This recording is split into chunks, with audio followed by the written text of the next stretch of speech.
Thanks for tuning in and welcome to the Gnostic Connection. I'm your host and metaphysical detective, Damien Sebujan. The Gnostic Connection is dedicated to the pursuit of exploring the esoteric behind the exoteric in an attempt to excavate the golden light of truth. I'll be aiming my metaphysical magnifying glass at world religions, philosophies, spiritual practices, scientific breakthroughs, and even popular culture. Gnosis is a Greek word for knowledge gained through direct experience of the transcendent. It's through the experience of the transcendent that individuals can most effectively know thyself, and by extension, comprehend the full nature of reality. As a Gnostic detective, my role for each show is to investigate a specific topic of interest, uncover its inner wisdom, and share with you, the listener, my findings. Feel free to accept, reject, or modify my findings as you see fit. For today's episode, I will be making the Gnostic connection with the wisdom of the divine feminine.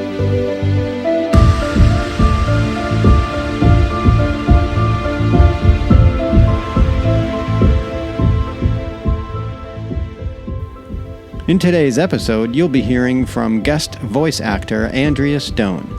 She'll be reading the story of Kuan Yin, the text of which I'm borrowing from Marissa Calvi's podcast, Once Upon a Goddess.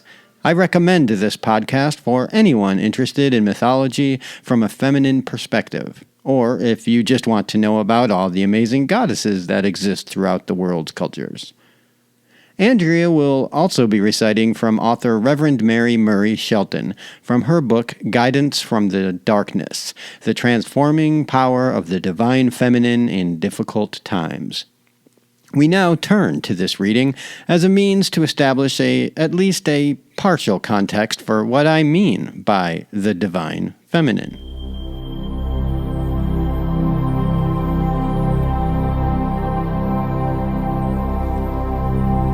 Through my own experiences and those of my congregants, I've learned that there is a magic that can come in times of darkness and despair. Not everyone can see it.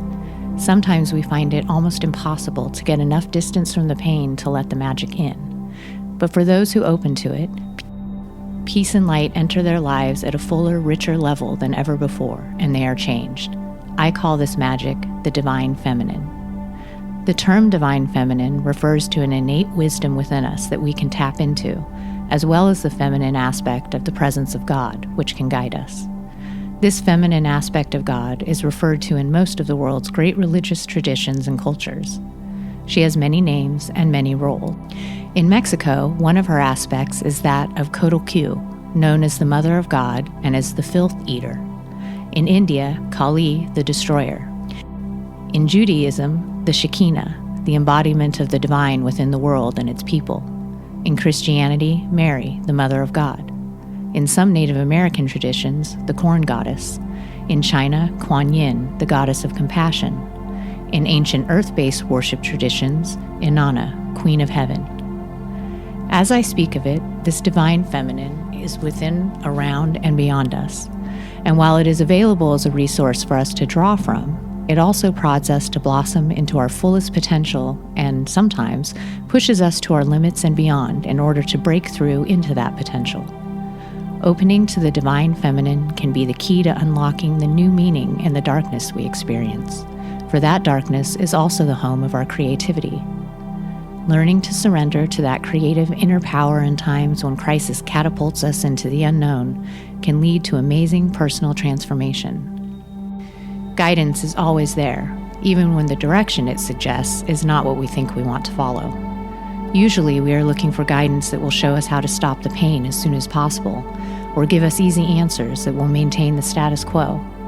These are things that won't challenge us, things that won't push us to change. But that isn't the primary role of guidance from the Divine Feminine. Its role is, instead, to show us how we must change in order to transform the habitual patterns of our lives. As we surrender to that change, the things we need to know and do in order to cope with the pain and to bring healing to it also show up to provide us with a path back to wholeness.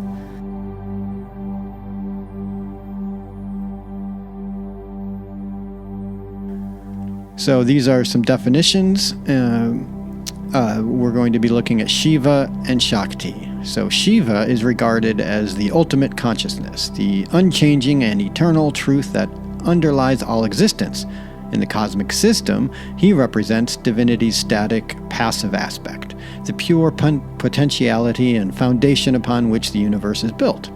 As the transcendent observer, Shiva is often associated with detachment, meditation, and the dissolution of the ego and cosmos. He symbolizes the ultimate state of being, beyond time and form, usually residing in a meditative state atop Mount Kailash, overseeing the cycles of creation and destruction. So that's Shiva. So Shakti is the dynamism and energy that activates Shiva's potential, manifesting the universe in its myriad forms. She is the creative force, the vibrant and life-giving power responsible for movement, change, and evolution within the cosmos. Shakti embodies the divine will that brings forth creation, sustaining and transforming it through her energy. She is dynamic, active, and is the essence of growth and fertility, often depicted as nurturing and empowering. Together, Shiva and Shakti form a complementary duality that is essential for harmony within the universe. Without Shakti, Shiva is inert and passive. Without Shiva, Shakti becomes chaotic and restless. Their union is the epitome of balance, where potential Shiva meets action Shakti, resulting in creative preservation and transformation. So as that is represented in masculine and feminine divine energies, the masculine energy, or Shiva, in their symbolic representation, Shiva embodies the masculine divine energy, which is not limited to physical attributes, but encompasses qualities such as consciousness, stability, focus, and the inner stillness of meditation. This energy is foundational, providing the structure upon which manifestation occurs. Shiva represents the spiritual essence, the unbound awareness, and the grounding presence that holds the universe together. Now, the feminine energy, or Shakti, on the other hand, is the epitome of feminine divine energy, characterized by creativity, intuition, nurturing, and transformation. This energy is fluid and adaptable, constantly in motion, and responsible for stimulating growth and change. Shakti is nature's emotional and intuitive force, the vital breath that animates life and injects vitality into the cosmos. Their representation as masculine and feminine extends beyond gender, capturing fundamental aspects of existence. In essence, they reflect the dual nature of reality, where every action has an equal and complementary state of being. The dance of Shiva and Shakti is thus a reminder of the interconnectedness and balance necessary within the universe and ourselves. Each complements the other, portraying a holistic vision where the cyclical interplay of male and female energies fuels the cosmic rhythm, supporting spiritual harmony and growth.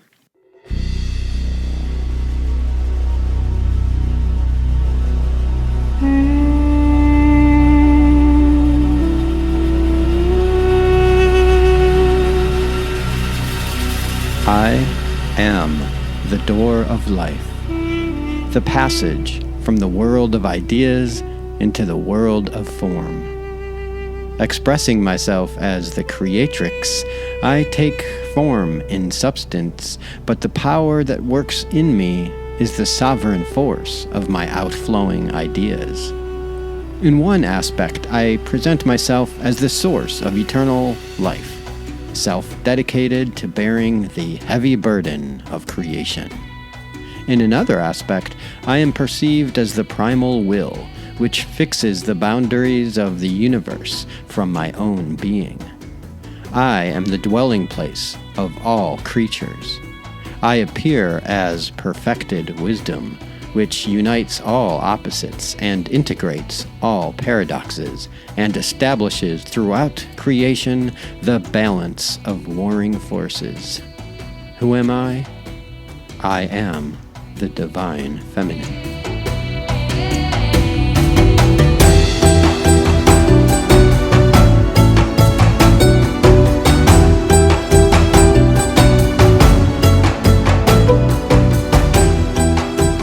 In many schools of esoteric spirituality, the ultimate foundational truth of reality is said to be an infinite, eternal, indescribably vast realm of pure potential emptiness that Paramahansa Yogananda calls the one undivided, unmanifested spirit. Christians call it heaven. Christian Gnostics call it the pleroma, which is a Greek word that means fullness. Kabbalists call it Ein Sof Auer, which means limitless light. Hermeticists call it the no thing, whence all things proceed. For my purposes here, I'm going to call it infinite awareness, or IA for short. Most metaphysical schools of thought agree that there are two primary natures within infinite awareness, whose dynamic interplay is the cause of all creation. For the sake of creation, in fact, the hitherto unmanifested IA manifests two natures. One is consciousness, and the other is vibration. In Taoism, these two natures are called yin and yang. In Hindu philosophy, they're called Shakti and Shiva. In numerology, they are the numbers 1 and 2. Which are personified in great symbolic detail in the tarot as the magician and the high priestess. In psychology, we call these two forces self-consciousness and subconsciousness. And in contemporary spirituality, they are the divine feminine and the divine masculine. Key words for the divine feminine in metaphysics: receptive, imaginative, right-brained, creative, loving, and wise. All human beings have both divine feminine and masculine qualities, just like we all have a left and right hemisphere of our brain. In fact, it's the divine feminine that gets attributed to the right brain, where the divine masculine is assigned the left brain.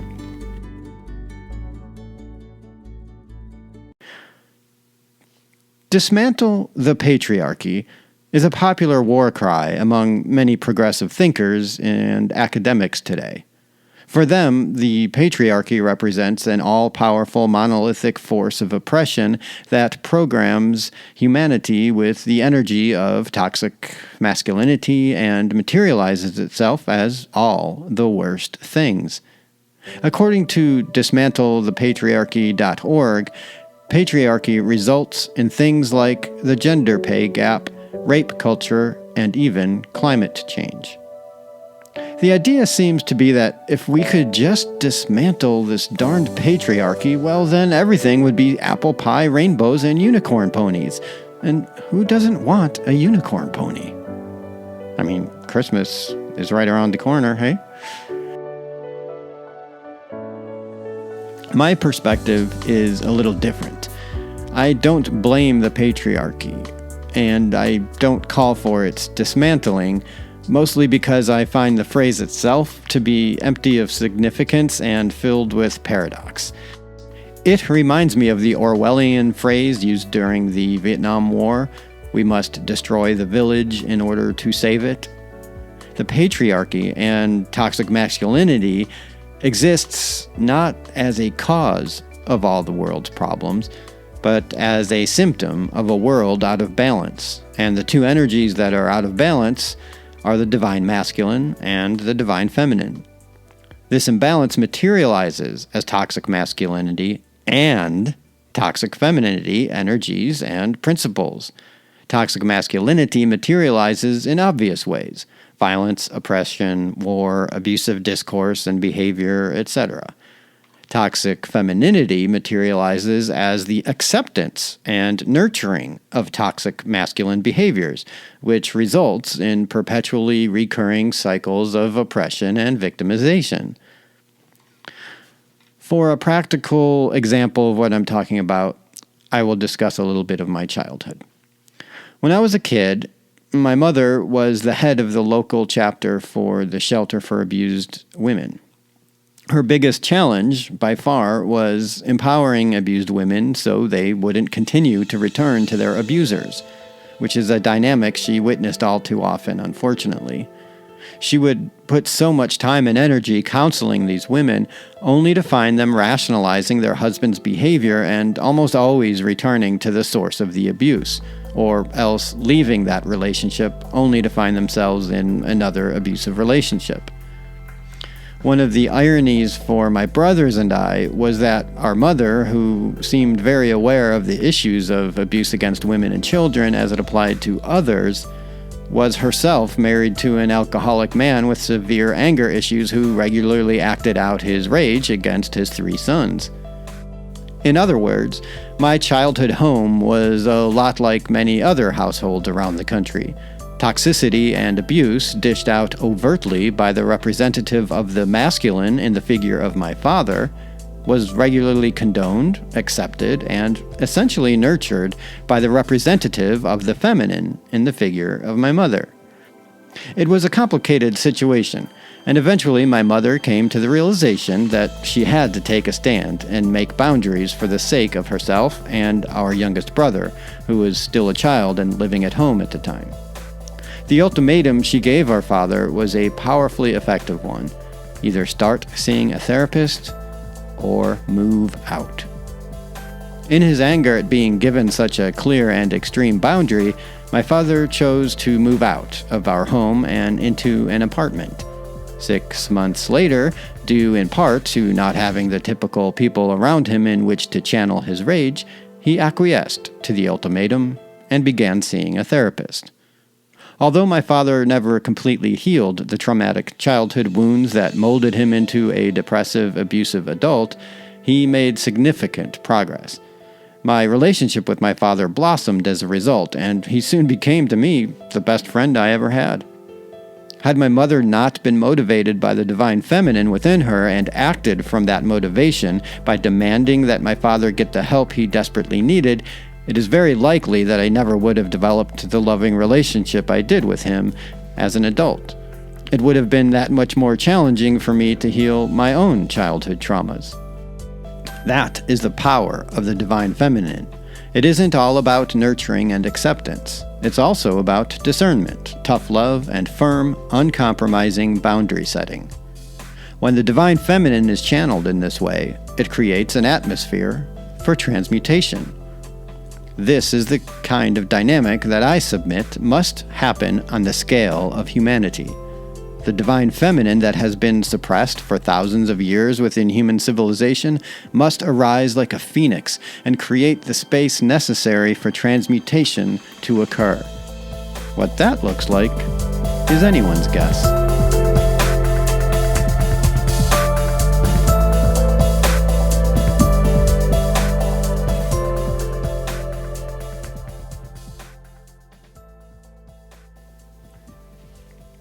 The following story comes from the podcast Once Upon a Goddess. This is not the only Kuan Yin origin story, but it's my favorite because it reveals the full potential of the compassionate yet equally wise choices made by one of the most beloved representatives of the divine feminine. It's a story that compels the listener to ask challenging questions, mostly about how one deals with the most fiercest and powerful representatives of toxic masculinity.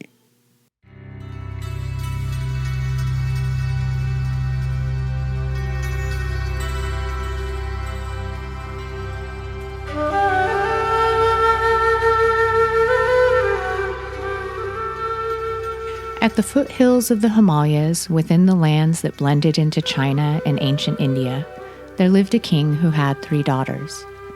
The king was not an easy man. He ruled his domain with a ferocity intended to keep order, not just among his subjects, but also amongst his family, being as tough a father as he was a regent. From a young age, his daughters knew to obey his commands and direction. Questions were not an option when interacting with their father. The only response he ever wanted was, "Yes, Your Highness." The 2 eldest sisters were content and proud and enjoyed palace life, believing that their roles had been granted to them by the universe. So it was that when their father found suitable husbands for them, they accepted with a delight at how the riches of life were continuing to flow for them. The youngest sister, Miao Shan, felt much differently about palace life. As with all princesses, her birth had been deemed divine, with some saying that flowers rained down from the sky as she took her first breath. However, the fact that once more the queen had not birthed the son and prince made her parents resent their infant daughter, and she was shunned with little regard. So it fell upon the attendants and servants to nurture and care for the young princess, and it was their care and inherent humility that saw Miao Shen become as humble as her sisters were proud. She spoke softly and never saw herself as being above anyone, not least the servants who provided and looked over her.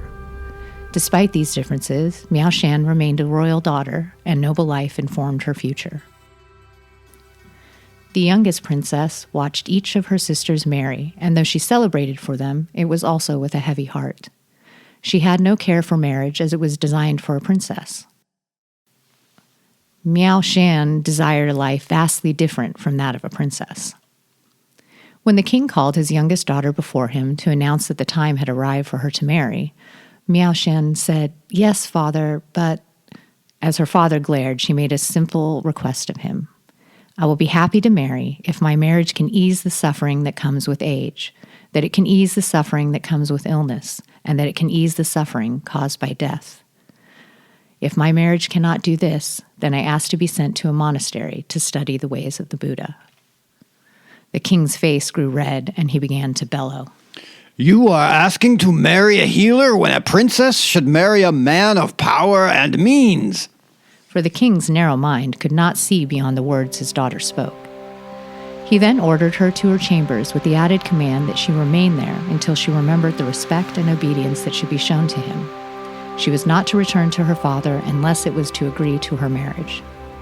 Several days passed, and Miao Shan remained in her rooms.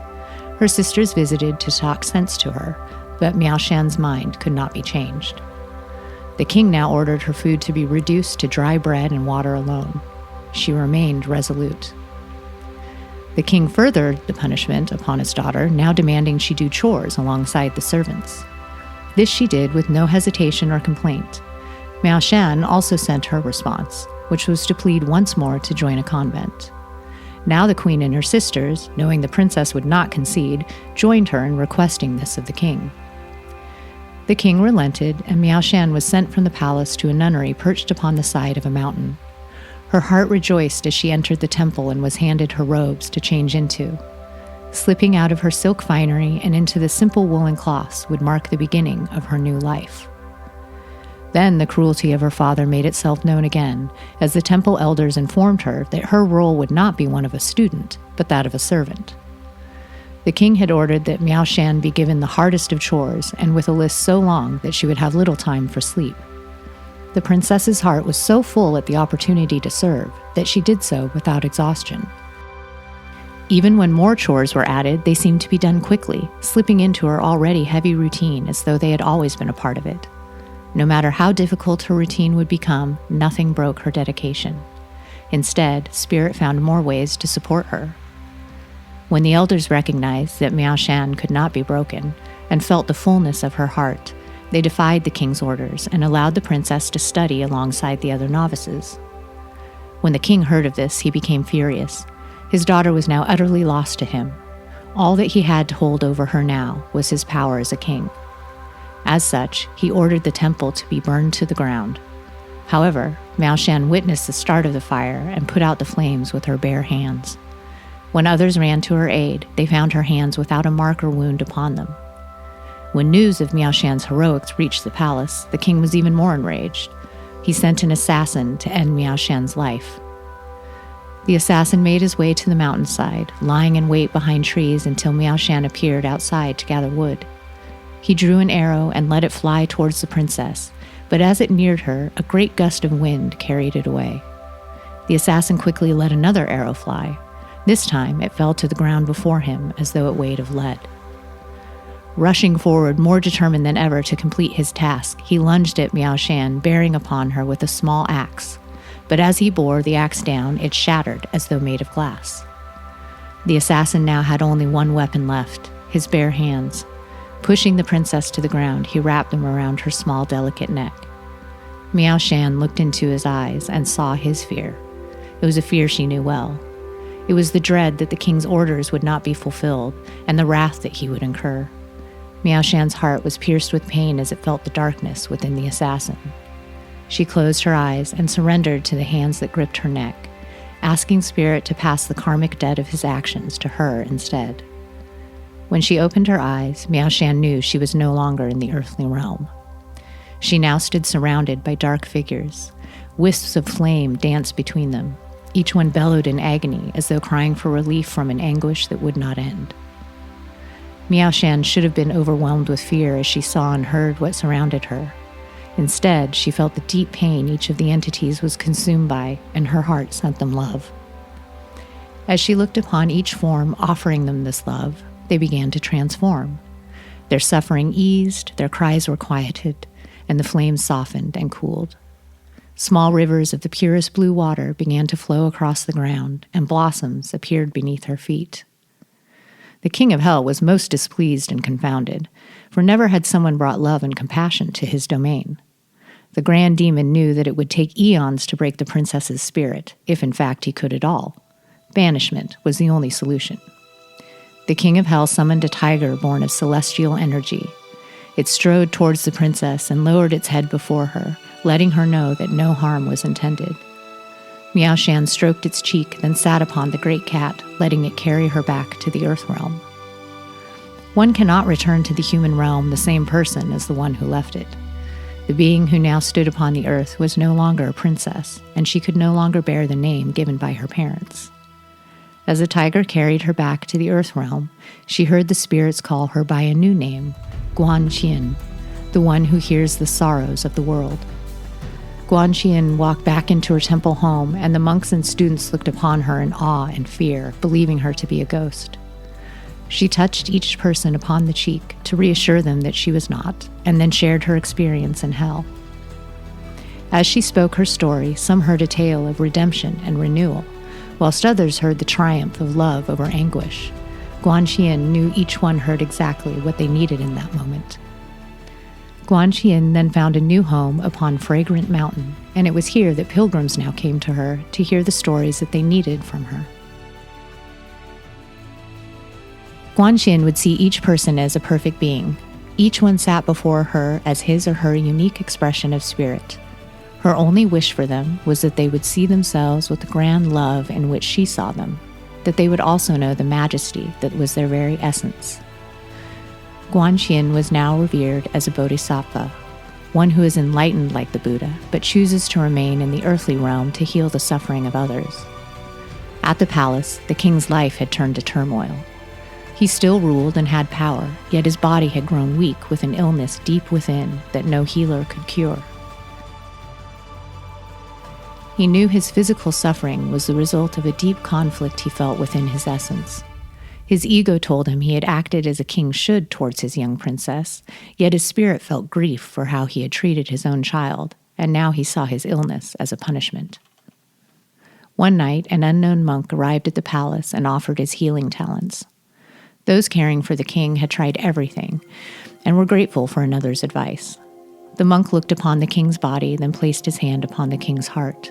Together they took several breaths, and then the monk spoke. You need the eyes and arms of someone free from anger. From these I will create your cure. The king began to laugh. Old man, why not just tell me I shall soon perish? You are asking for the impossible. The monk shook his head. Sire, I assure you this is possible. I know of a bodhisattva upon Fragrant Mountain who can acquire these for you. The monk sent some servants to the mountain where Guan Qian now resided and explained what was needed of her. Guan Qian sat still and quiet for a moment. She was being asked to help a man who had ordered the destruction of a temple and all who lived within it. He had ordered the death of his own child. The illnesses he suffered were the result of the karma he had created. To intervene, to rescue him, would negate the very laws of universal justice. However, she had done so for the assassin, and to do so for her father would offer him healing beyond the relief of his bodily suffering. It would reach into his very soul. Guan Qian took a deep breath, then took out her eyes and allowed her arms to be taken. Back at the palace, the monk received the offering with reverence, boiling the arms and eyes of Guan Qian into a potion. The king drank without the knowledge that it had come from his very own exiled daughter. Within days, the king's ailments were completely cured, and just as Guanxin had imagined, within his heart he felt a change and healing that washed through every cell of his body. He asked for the monk to come before him. I laughed at what I thought to be impossible. Yet now I sit here with a strong body and a warm heart. I am in debt to you, which I hope to pay. The one who sacrificed their eyes and arms can never be properly paid, yet I must at least try to do so. The king asked that he be taken to the one who had given him so much. Soon, a royal procession led by the king, queen, and the two princesses made their way to Guanxin's mountain. It was not until the king and queen were before Guanxin and looked upon her that they understood this incredible sacrifice had come from the Bodhisattva herself. Then they heard her voice welcome them. It was a voice they knew but hadn't heard in many years. They realized it was Miao Shan. The king fell to his knees before his now mutilated daughter. Weeping, he cried out to her as the queen and princesses wailed beside him. After all I have done to you, after all your own suffering, you could still offer me this. Guanxin smiled. I had no need for what I gave to you. As her family looked upon Guanxin, a warm light wrapped around her, and for a moment they once more saw their daughter and sister restored and whole. It was in her complete form that Guanxin's spirit now ascended to the heavens.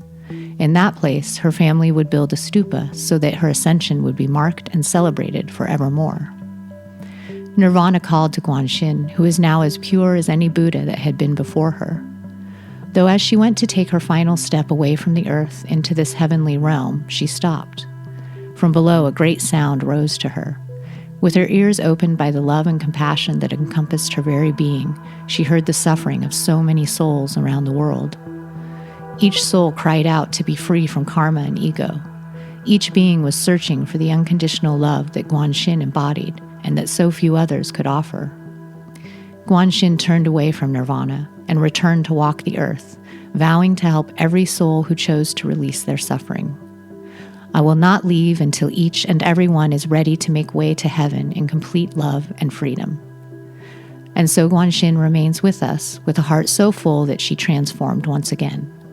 Her face became many, so that she could look upon everyone, no matter where upon the earth they stood and called to her. Her two arms shattered and became 1,000, so she could reach out to every soul. Her legend danced across China, through the lands of the East and across the seas to Japan. Each place embraced her not just as a bodhisattva, but as a holy mother, ready to love and honor any person who came to know her. Her name shifted as she became part of each land. She is known as Kuan Yin, Kuan Im, Kanon, and many variations between, though most know her as Kuan Yin, the Buddha of unconditional love and compassion.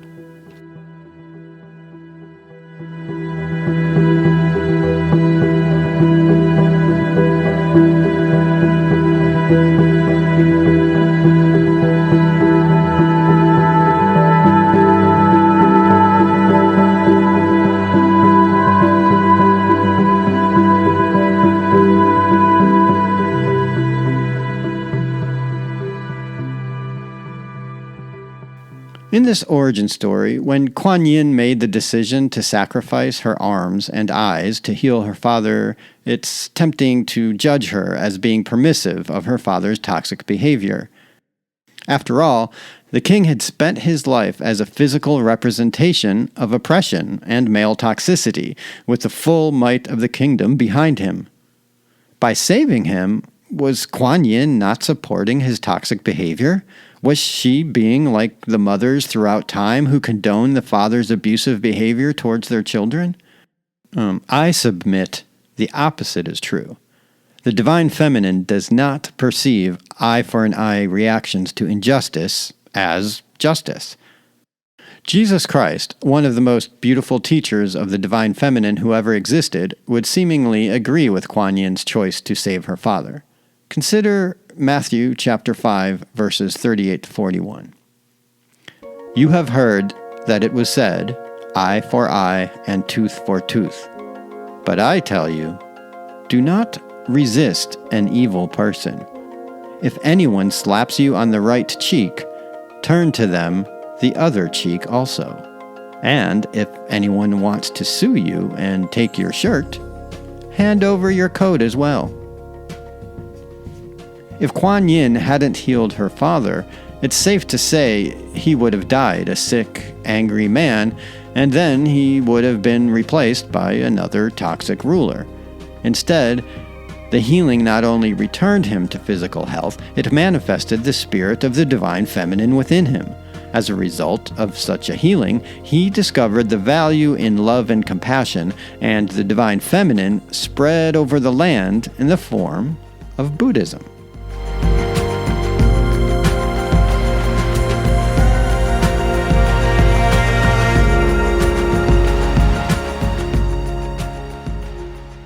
In Hermetic Kabbalah, the divine feminine takes many forms.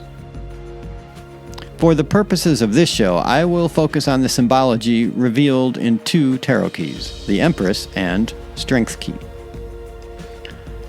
The act of creation at both the macro and microcosmic levels is expressed in the first four tarot keys.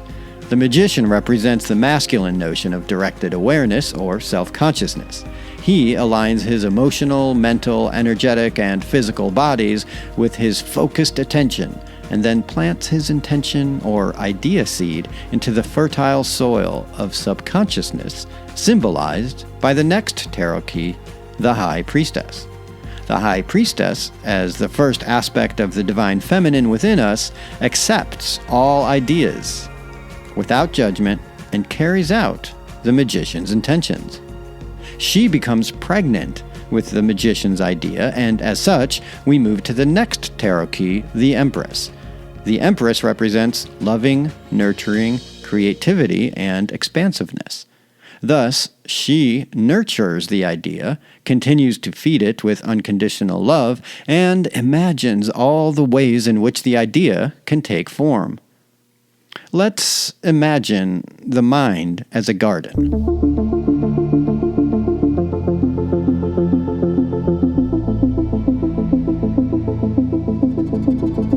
In that garden, the divine masculine represents the gardener, planting his seeds into the soil. The divine feminine represents the soil and all the stages of the creative process utilized in transforming the seed into a viable crop. The four elements represent the four states of matter that are also utilized in the creative process that ensures the seed will produce a viable crop. These four elements are situated on the farmer's table, if we see the Magician as the farmer in this scenario. The wand represents fire, or heat in this case. All seeds need a certain amount of heat in order to sprout. Seeds also need water, symbolized by the cup on the Magician farmer's table. The soil is represented by the pentagram, which is a symbol for earth or the physical body. Soil needs to be fluffy so oxygen can get through. Thus, the Magician farmer has the symbol of air on his table in the form of a sword. The sword also represents the intellect, so the farmer must be mindful and discerning in the process of growing his crops. The more loving, focused energy the farmer puts into the farming process, the more success he will have with the crop. When the crop is ready to be harvested, the second aspect of the divine masculine emerges as symbolized by the fourth major arcana tarot key, the Emperor. The Emperor's job is to order and structure the crops that were birthed by the Empress into materialization. The farmer, as the Emperor, has a vision for all the fruits and veggies he has grown, and in order to manifest that vision into physical reality, he goes back to the drawing board and the four aspects of creation are engaged again. This dynamic happens within each of us as we engage with the material world. But I submit that the most important work we do is the work we do with ourselves. It is the self that needs the most attention in terms of tending the soil of our own psychological and spiritual evolution. If our self-talk is positive, constructive, loving, kind, honest, and discerning, then our internal divine feminine will respond with reciprocating energy. She will always respond with reciprocating energy no matter what kind of energy you radiate. She will always give back what you put in. If you repeatedly tell yourself that you aren't worthy, your inner divine feminine will agree with you because that's her nature, and she will grant you your wish of unworthiness by providing you with people and circumstances that confirm your biases. If this unworthiness crop is deeply rooted, then it will take a lot of effort, time, and practice to purify your mind's garden from that specific invasive weed. This is true with all the weeds that may be taking up space in your mind garden.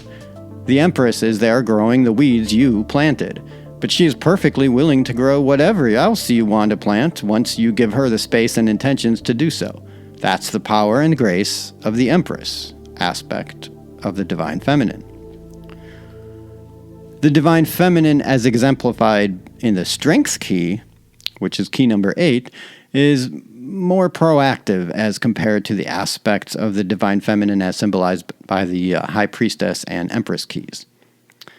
Strength is key number 8 in contemporary tarot, though in some older decks it's situated as number 11. It switched places with Justice, and Justice is number 8. But we're going to go with Strength as number 8 and Justice as number 11. The imagery of the Strength key reveals the powerful role the Divine Feminine plays here. In the Bodhi Tarot that I work with, we see a very large and muscular red lion being embraced by a maiden dressed all in white with a golden lemniscate, or infinity symbol, hovering above her head. The lion wears a wreath of red roses around his neck. A smaller version of that wreath is decorating the maiden's golden hair. The maiden is the same woman in the Empress key and in the Lover's key. This time, her role is to govern the Kundalini energy within every individual being. The lion represents what Hermeticists call the Mars force. I spent an entire episode on this force, and in that episode I identified it as divine desire. It's the driving force within all living beings. It's what motivates us to act. However, there is another function of the desire force, and that function is described in yogic literature as the raising of the Kundalini. At the mundane or practical level of 3D reality, the lion represents the personality or the ego of the individual, while the maiden in white represents the Divine Feminine as our higher nature. The Divine Feminine here can act in one of 3 ways. It's very similar to the Goldilocks story. 2 of the ways she can act are not quite right, but the 3rd way is just perfect. How this materializes in a person's behavior is quite evident. Some people we know have no filter and are always getting themselves in trouble with how they act and what they say. They're very hot-headed and easily triggered. This would be an example of the Strength key with an out-of-the-cage, untamed lion running amok. The maiden is off somewhere smoking weed with her friends. She's given up on trying to tame the lion. Other people we know are the opposite. They have all this potential creativity, but they let all kinds of things stand in their way. They seem completely unmotivated with little drive to do anything but what they're told by those around them, their boss or spouse or friends, etc. The maiden here is an ultra-controlling version of the Divine Feminine that Hermeticists call Karen. Sorry, Karens, that's just a silly joke. Ideally, we have to have a harmonious relationship between the lion, our ego, and the maiden, our intuition or higher self. In the Bodha version of the tarot, the maiden is gently opening the lion's mouth. In the traditional Rider-Waite version of the deck, the maiden is closing the lion's mouth. Paul Foster Case, the author of the Bodha version, explains his reasoning thusly. To open the mouth is to make articulate, to give speech to, and whatever has the power of speech is assimilated with humanity and impressed by human thought.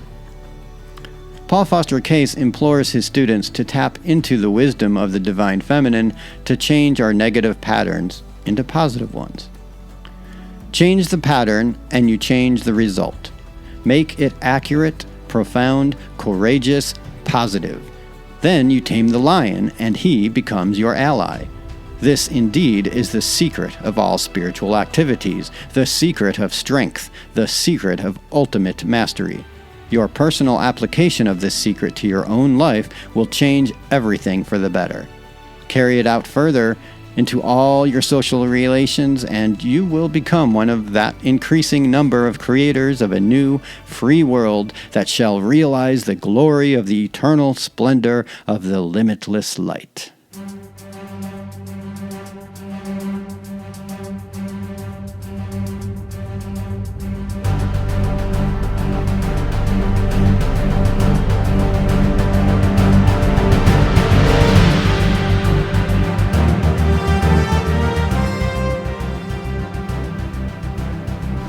All right, that's it for today's show. Thanks for listening, and remember to tune in to the Gnostic Connection on KLLG LP 97.9 every Saturday morning at 11 and Monday mornings at 10. I will be producing a brand new episode due to hit the airwaves in 2 weeks, January 4th. I'm calling Winter of the Archons. You are listening to KLLG LP 97.9, Willits, California, Willits, hometown radio.